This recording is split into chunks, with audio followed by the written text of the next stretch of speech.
Welcome to another episode of the Metal Queens podcast, where we celebrate the fiercest women in heavy music. Today's guest is a force of nature in melodic death metal as the commanding voice of Frantic Amber. She blends haunting melodies, brutal aggression, and a vocal style that cuts straight to the bone. The band was formed in Stockholm, Sweden. Frantic Amber has built a reputation for intensity, atmosphere, and raw power, combining cultures, influences, and unrelenting energy into something truly their own. And at the center of it all is a vocalist who helped define their sound and push it into darker, more visceral territory. We're talking about Elizabeth Andrews. Elizabeth, welcome to the Metal Queens podcast. Thank you so much. Wow, what an intro. I'm like, oh, that's so nice. Thank you. Yeah, good to be here. Hi, Uh, everyone. it's great to have you. So take me back to the early days of Frantic Amber. How did joining this band change really the trajectory of your life? Wow, deep question, actually. Well, at the time, I'm Danish, so I'm from Denmark. At the time, I was living in Stockholm because I was attending the Royal Swedish Ballet School. So I was studying and I'm educated a professional dancer. And during like growing up, I did do a lot of music as well, and then eventually I had to kind of choose. So I was missing making music and just playing music, and I've been singing all my life. At that point, I started with the piano, I played the saxophone, I've played all the genres. Like I've tried a lot of things growing up, which was really cool. I loved going to music school and music stuff. But yeah, in Stockholm, I was really missing the music, so I started looking for some like a band or like because I needed to express myself, angsty teenager and all that. Mm. So and music was always my kind of like savior and go to. It's really been a helpful thing for me. Not sure I would be here without it. So I wanted to put my everything what was going on inside and into something productive, and music was always the most like raw channel for this, and especially metal because I was already listening to metal. I was a metalhead back then already, but just like hadn't gotten on stage yet. So I think I was 19 when I started to talk to Frantic Amber. Maria Sibeke is her name now. Well, she got married, so Säfstrand at the time, and she was looking for other female musicians to start a band, like a metal band, and wanted us like looking for a singer that could both sing cleans but also growl. I was like, well, I can sing, and I was just starting to experiment with growling. Very early days, so I was like, cool, yeah. So I would sing most part and then like growl a little, like a sprinkle of cool was my first thought. We were emailing back in the day, back and forth, and I got a demo of Bloodlust. It became. It's on our first EP. Uh, and I met up with her and the bassist at the time, and just like tried out some things, recorded. And so the song like I've written was more like the lyrics, and then the vocals were clean with just a little growl. And Maria was like, could you maybe growl the whole thing? And I was like, oh, I'll try. So like this was totally early days. And I went home and I practiced and came back and was like, okay, and I growled the whole thing, and everyone was super happy, and then I became a part of the band.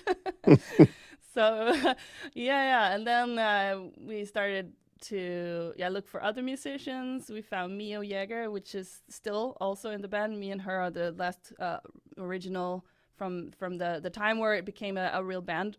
Because there was a project before that, for Maria, where she had different musicians, different settings, lineups, different genres, just trying to find what it was kind of. And when I joined, and then when Mio joined, it kind of got solid. It's like, okay, we're gonna play melodic death metal and we're gonna go this direction. And Mio came in on songwriting, and I was writing the lyrics, and like we were just like working on new material. At the time, we also found we were looking in Stockholm mainly, also because we wanted to have like at the time we were meeting physically, and I was still living in Stockholm. So yeah, it was totally different setup. It's funny to think about it a little, reminisce. But yeah, so we've been doing, like, me and Mio, we've been doing this for 16 years now. Yeah. Which is, yeah, it's been a journey, man. Yeah. A lot of cool experiences and doing a lot of music, and doing everything we can with what we have. So yeah, I guess we kind of got here, and I've lost track of the real question. Maybe Well, remind me. Let's talk about this current lineup. Frantic Amber is a multicultural band. Yeah. How does the diversity shape your sound and creativity? And let's talk about chemistry too in this lineup. What makes it special compared to earlier versions of the band? I would say each lineup was special at the time where it was, and like the lineup we have now is kind of like solidified just recently. We got Akane de la Fave on drums. She's from Japan. Mia is also originally from Japan, but she grew up in Sweden since she was 4. So she's Swedish in that sense. And then we have Madeline Gullberg Husberg on bass, still laying down the groove, and me on vocals. So we're a 4-piece now, which is with the official members. And then live, we most oftentimes bring a live, like a rhythm guitarist, which has been Risa Anderson, which she's also Japanese. So actually, we've been playing live with 3 Japanese people. Yeah. 1 Swede and 1 Danish. And before that, we've also had 2 Colombian drummers, actually, 1 male, 1 female. And before that, multiple Swedes. So it's been like very international since day 1. We also had a Norwegian bassist at a point. So we've been a multicultural band since the beginning. And then it's not intentional. It's just who wanted to join and fit, and right time, right place, It's not like, oh, we're now looking for another Japanese. Like, no, that's just totally random. Like, there are not so many female musicians that play extreme metal. So when you find someone, is super cool. And you want to kind of like make the absolute best of it as far as it's possible. And I'm really excited about this lineup going forward, and we have a really nice chemistry. It's always been my intention and wish, and I think I can speak for everyone, but it's like we've always had like this kind of family sense in the band. Like it's a weird, very multifaceted relationship, because you're friends, you're colleagues, you're kind of family. You're also sometimes not at all in agreement. So it's many things all wrapped up in one thing. And yeah. So it's been a ride, and it's been very I'm glad for all the people I've met, and it's very cool to have been playing with different people. Life goes as life goes, and it takes turns, and we adapt, and that's that. Let's talk about your voice, Elizabeth. How do you push your voice to extremes while still protecting it too? Yeah, keyword, I don't push. There's never any pushing, because if you think about pushing, that gets you in trouble. I have had a lot of training with myself in this, because I am like, also when I sing, I'm a very I like to belt and like power and a lot of like volume and fill and sound, which I had, and then I had to learn to have a lot of control, but also like adapt, and like it's actually less than you think.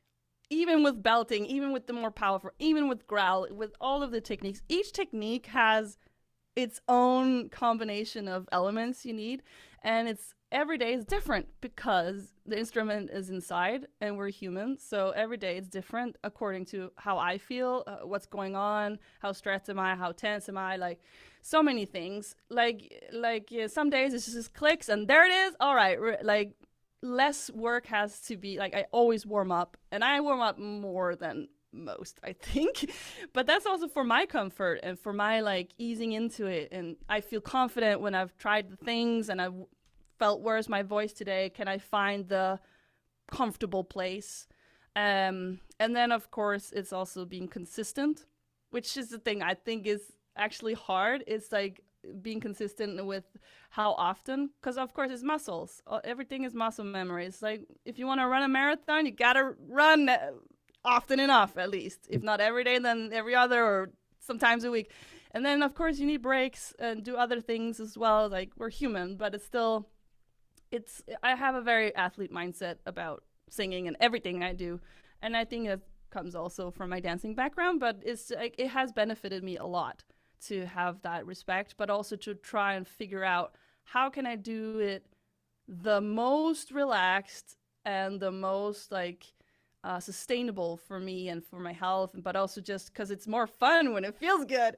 I have tried the pushing, I have tried that, like all the things in the beginning when it was like kind of trying to figure it out, because there were no classes back then when I started, and like there was no YouTube tutorials. There are so many today. I wish there were, I guess, because that would maybe have sped along some things. But on the other hand, I got to do the whole trial and error thing. And I, because of my training as a dancer, would say that helped me a lot to kind of like figure it out. But it took a while. And of course, and it takes a while to become good at something.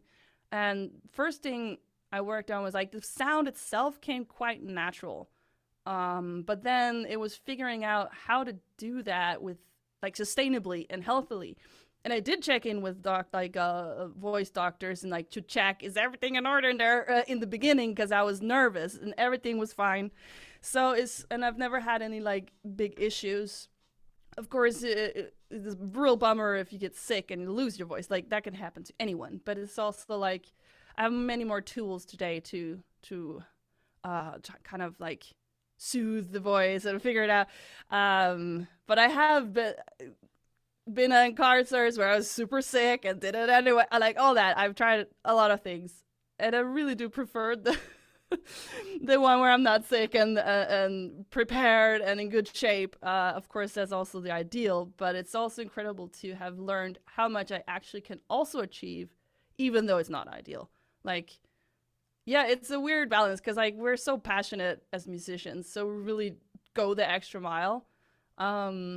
But yeah, so it's a journey with me, with my voice. I always try to evolve it. So each record, I always record and do things that are at the top of my ability. Like when I'm doing it in the studio, like some of the new things, like it's really hard. It's like, okay. And then afterwards, I figure out how to do it consistently each time easily.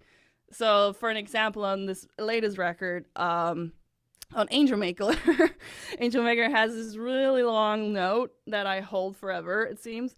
And I do that live. And most of the time it goes really well. But I really have to also train for that. And it's also a psychological game. It's not only physical, because it is like intimidating. Oh, what if I'm off, or I can't hold this as long? What if I choke? Like all these things, yes, they still go through. But with practice and with being prepared, I calm that down, and then I just do the best I can. And most often the time it's good. So I don't know. It's the same with everything. But yeah, so there are some more like challenging moments. On Jolly Jane is another example. I use both. Like it's more like homage to more old school and brutal death metal and stuff like it has a groove, and it has a varying BPM, so it's a very like dynamic song, and then it has this part in the middle where it goes super slow, super deep, guttural, like the deep guttural I've been pushing for not pushing but evolving over since forever, almost since we did a cover with Hammer Smash Face. That was where I was like, oh yeah, I'm gonna do it as low as I can, as close as I can to Chris Barnes, like at that time. That's years ago now, but because that was the one I was listening to. It's like just deep guttural. It's like, oh, I love that sound. But I also want to go high. I also want to. I'm a very dynamic person. I like variation. I like all the like different things.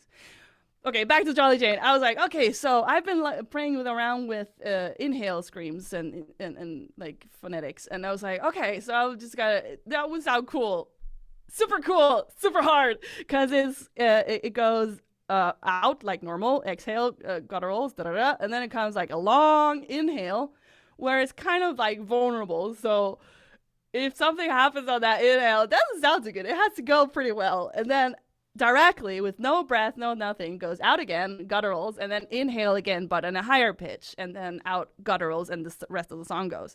So it's like no breathing pause, no nothing. It's just this like in and out, but in vocalizing at the same time.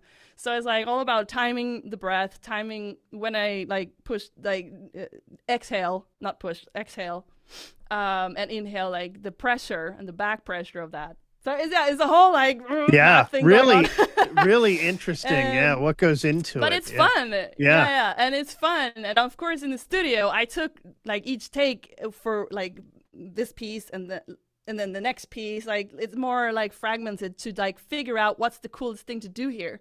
And then after I was like, okay, just make sure I can do that live. And I probably said, yeah, it's fine. I'll get there. So it's like, I never do anything that's impossible, obviously, in the studio, but I do push my limits. I do go up to where it's hard and it feels like, ooh, this is the challenge. Like, but then I'm always sure that I'll figure it out. And then with practice, I will be able to do this live and consistently. So that's kind of like how I evolve most of the time. Frantic Amber's latest release is called Death Becomes Her. Now, your live performances are intense.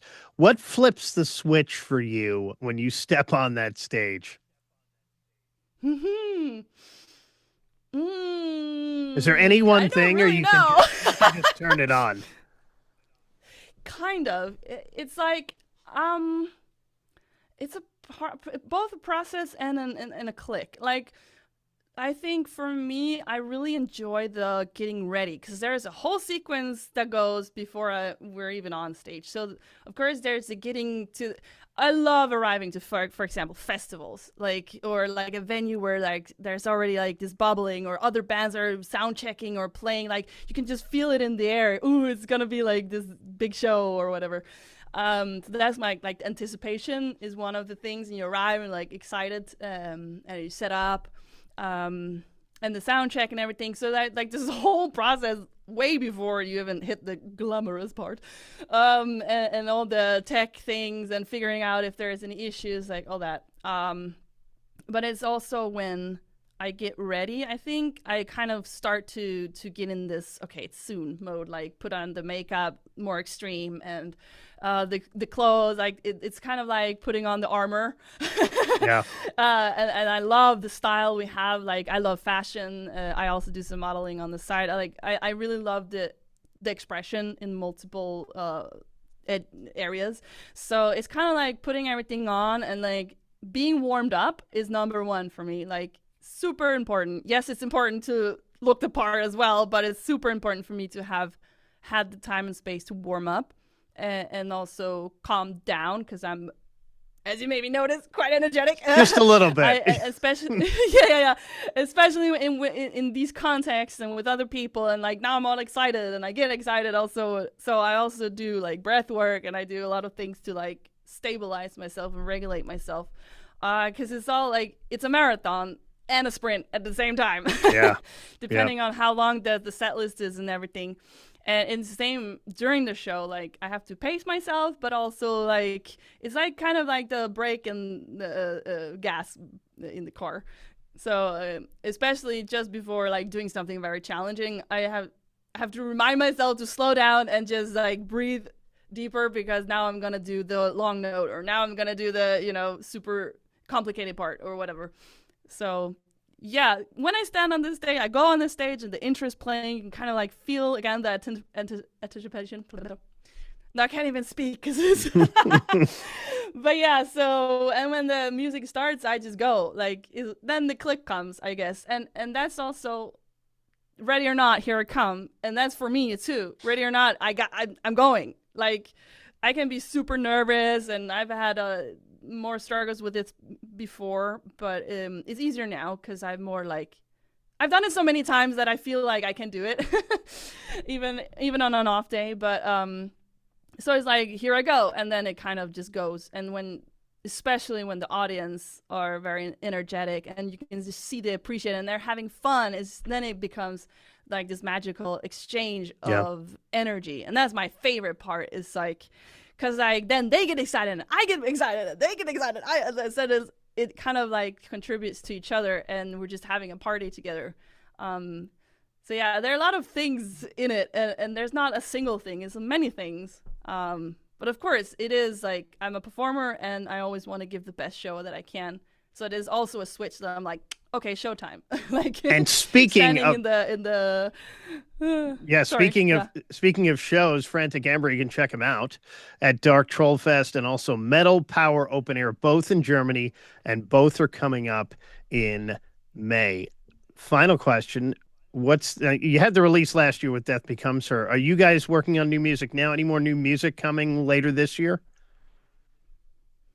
We'll see when. We are working on new stuff, slowly but surely, and we do have some demos going. But not. I don't know if it will be out this year or not. That I can't say anything about that yet. We are planning to at least like pretty soon do some, maybe a single or something like this. But we are also gonna work on a full length album eventually. So we're just kind of like gathering and feeling out what's the next steps. Starting to write a little. Like I always have my scribble folder. Like, bloop, something pops up and I write it down. I've been doing that since I was a teenager. And then we have already a song that's almost done, which is quite different. So we'll see how we do with that. And yeah, it's gonna be cool. Anyways, we're still gonna play extreme metal, but we have never had any rules. Like that's why we play melodic death metal. It's very broad. Yeah. A lot of things can fit in there. So yeah. But of course, yeah, we're working on new music, and eventually we will be ready to release something. All right, and more tour dates too. So follow them on social. The website is franticamber.com. Buy their merch. Elizabeth Andrews of Frantic Amber, true embodiment of power, intensity, and fearless expression in metal. Make sure you check out all their videos as well. Elizabeth, thanks for joining me here on the Metal Queens podcast. Thank you so much for having me. It was a pleasure. And don't forget to subscribe to the Metal Queens podcast on Spotify, YouTube, and wherever you get your podcast. Thank you to Elizabeth. Frantic Amber. Check them out. And thanks for watching. I will talk to you again next time here on the Metal Queens podcast. I'm Steve Richards.